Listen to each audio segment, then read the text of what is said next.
এরপরের প্রশ্ন হলো, স্বামী সকালবেলা চাকরিতে চলে যায়, ওই মহিলা অন্য পুরুষের সাথে ঘরের ভেতরে কোনো খারাপ কাজে লিপ্ত, অনেকবার রেকর্ড করা হয়েছে, এখন তার সাথে সংসার করা যাবে কিনা? 4-4টি বাচ্চা আছে, কি করা উচিত? আল্লাহ মাফ করুক, এটা আজ মহামারীর আকার ধারণ করেছে ভাইয়ারা আমার।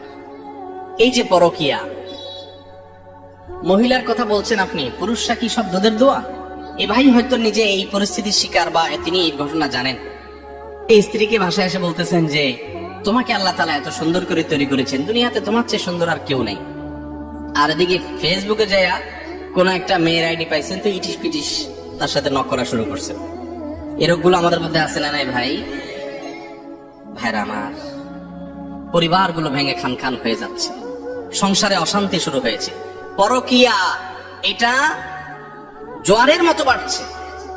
এই সবগুলো হচ্ছে এই জন্য জেনার পরিবেশ চতুর্দিক থেকে বিস্তার করা হচ্ছে, পর্দার বিধানকে লঙ্ঘন করা হচ্ছে। এটাই হলো এর একমাত্র কারণ। মূল মাসআলার উত্তর হলো, কোন স্বামীর কারণ স্ত্রী যদি জেনায় লিপ্ত হয় অথবা কোন স্ত্রীর স্বামী যদি জেনায় লিপ্ত হয়, শরীয়তের মাসআলা অনুযায়ী তাদের মধ্যে সম্পর্ক ভেঙে যায় না। কেউ জেনায় লিপ্ত হলে সে আল্লাহর কাছে অপরাধী হবে, তার পাপ হবে, তার গুনাহ হবে, তার শাস্তি হবে। এর কারণে বৈবাহিক সম্পর্ক কি হবে না? নষ্ট হবে না। তবে স্বামী বা স্ত্রী একজন জেনায় লিপ্ত হলে অন্যজনের উচিত তাকে জেনা থেকে সরায় আনার জন্য আপ্রাণ চেষ্টা করা। যদি তাতে কাজ না হয়, শাসন করা। তাতেও কাজ না হয়, মুরব্বীদের কাছে বিচার দিয়ে সমাধান চাওয়া।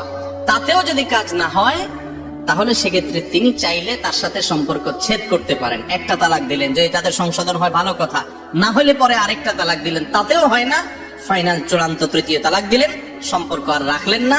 এই সুযোগটা